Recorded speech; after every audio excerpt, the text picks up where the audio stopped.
Imagine the silence. You are the commander of a superpower. Your intelligence reports confirm it. The ships, the planes, the satellites, the soldiers, the entire United States military has simply ceased to exist. They are gone. There is no air defense, no nuclear deterrent, no naval blockade, no organized resistance from the Pentagon. Your generals are celebrating. Your leaders are already drawing lines on maps, carving up the spoils. But as you stand in the war room, staring at the vast, sprawling expanse of the North American continent, you feel a cold pit forming in your stomach. You realize that you haven't been given a gift. You've been handed a death sentence. Before we descend into the grim reality of this logistical impossibility, take a moment to consider the stakes. If you appreciate deep analytical dives into the darkest edges of history and geopolitics, make sure you hit that subscribe button now. It helps us continue to map out these dangerous scenarios. Now back to the war room, the arrogance is the first casualty. You assume that because the military is gone, the land is defenseless. You assume that because the walls have fallen, the fortress is empty. But the United States isn't a country in the traditional sense. It is a geographical leviathan, a continent-sized cage designed to drain the lifeblood of any army that dares to step onto its soil. The moment you order the invasion fleet to sail, you are setting in motion a cascade of failures that will leave your empire broken, bankrupt, and rotting from the inside out. Begin with the water. The oceans are not merely bodies of salt and current. They are absolute logistical barriers. If you are launching from Europe, you face thousands of miles of open, hostile water. If you are coming from Asia, the distance is double that. In the history of warfare, we have seen massive, coordinated amphibious invasions. We have seen D-Day, we have seen island hopping. But those were conducted with staging grounds, with support, and over distances measured in dozens of miles, not thousands. To move an invasion force capable of holding even a fraction of the American coastline, you would need a continuous, unbroken bridge of supply ships. And every single one of those ships is a target. But let's assume, through some miracle of engineering and unlimited funding, you make it across the ocean. You reach the coast. What awaits you? The reality of the shoreline is your first nightmare. The West Coast is a jagged, unforgiving curtain of cliffs and deep-water bottlenecks. If you try to land in Los Angeles, San Diego, or Seattle, you are funneled into artificial corridors where a handful of defenders, equipped with basic tools, could destroy your entry points in hours. On the East Coast, the terrain shifts into a labyrinth of swamp, bayou, and dense, urbanized sprawl. There is no landing beach that isn't a kill zone. You aren't landing in an open field. You are disembarking into a concrete jungle designed to choke your heavy armor. So you look to the borders. You think, I will not land on the coasts. I will cross from the north or the south. This is the second moment you realize you have been played. You turn your eyes to the north, to Canada. You think the border is permeable? You think the terrain is traversable? You are wrong. You are facing the Canadian Shield, a seemingly endless expanse of igneous rock, frozen forests, and thousands of lakes. It is perhaps the most hostile terrain on the planet for mechanized warfare. There is no road network to support a massive armored column. The infrastructure is non-existent because nothing survives the winter there. If you try to move a tank division through the Canadian wilderness, your supply lines will vanish into the mud, the ice, and the sheer emptiness of the landscape. And then, there is the South. You look at the border with Mexico. You see the deserts, the Sonoran, the Chihuahua. It is thousands of miles of arid, scorching, unforgiving wilderness. You can cross the border, perhaps. But once you do, you aren't in the heart of the enemy. You are in the wasteland. The supply chain required to fuel a modern army across those deserts is physically impossible. You would need to transport millions of gallons of fuel through territory that offers you nothing. No food, no water, no fuel, no infrastructure. You would be cannibalizing your own resources just to move a few miles forward. By the time you reach the populated areas of the American Southwest, your army would be nothing more than a starved, broken, and stranded force of ghosts. But let us suppose you are a master of logistics. Suppose you overcome the oceans, you survive the wilderness of the north, and you manage to drag your forces through the deserts of the south. You have established a bridgehead. You are finally in the continental interior. You think the worst is behind you. That is when you see the mountains. To the west, the Rockies rise like a jagged, impenetrable wall that stretches from the frozen north down to the deserts of the south. They are thousands of miles long and hundreds of miles wide. They are not just mountains.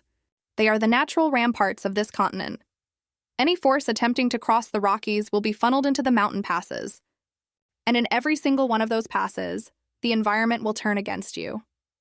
A handful of determined individuals, using nothing more than basic explosives, can drop bridges, collapse tunnels, and bury your convoys under landslides.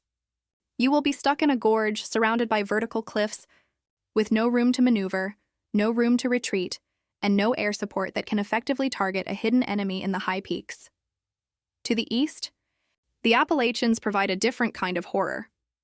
They are lower, yes, but they are dense, suffocating, and impossible to clear.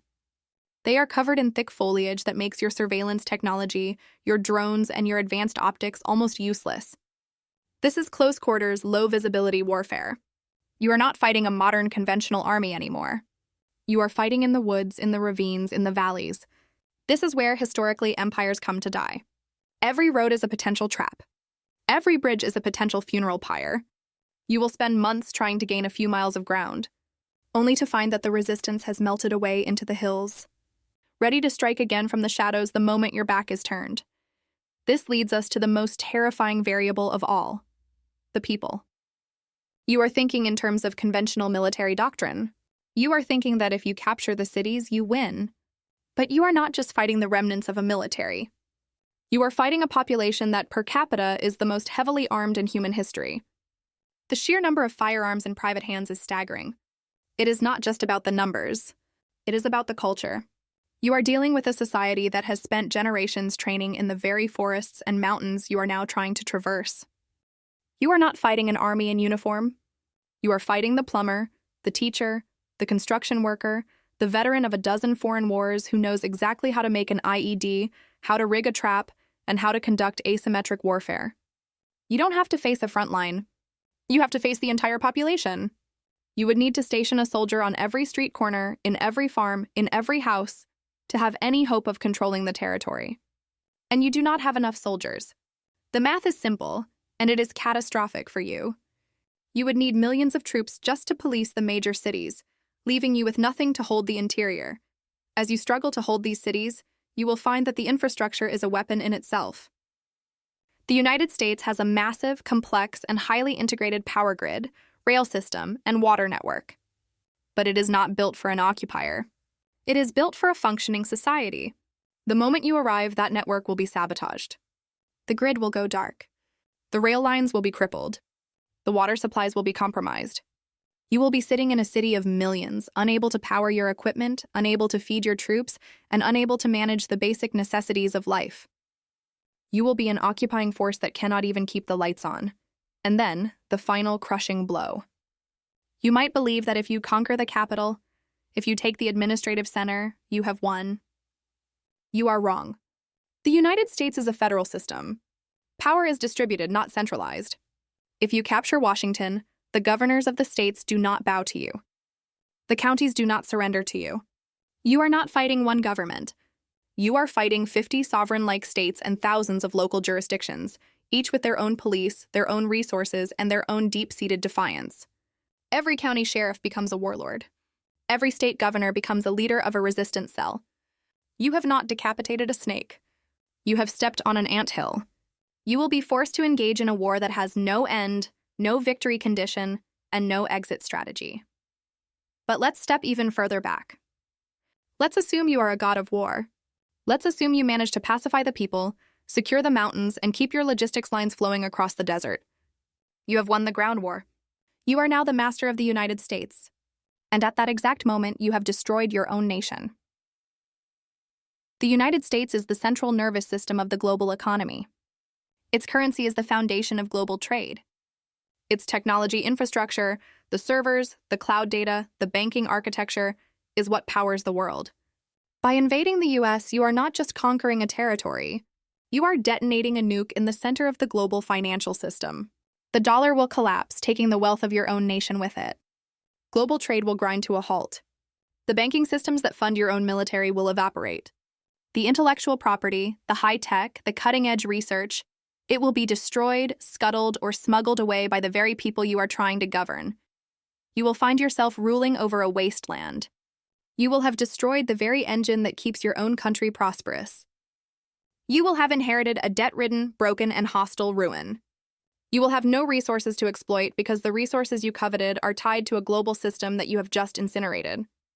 You will be a commander of nothing, ruling over a pile of ashes, while your own home country descends into poverty, starvation, and chaos.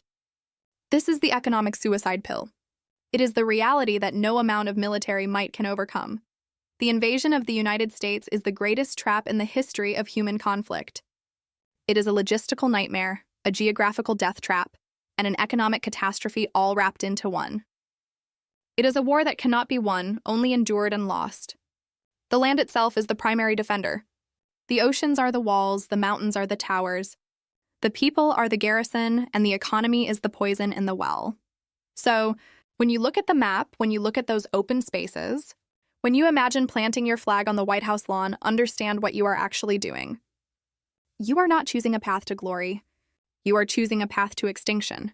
The geography of the United States is an unconquerable fortress. It is a system designed by nature and history to resist domination. And if you are foolish enough to try, you will find that the hardest part of the invasion isn't the war itself. It is surviving the consequences of having started it. This is the grim reality of the North American theater.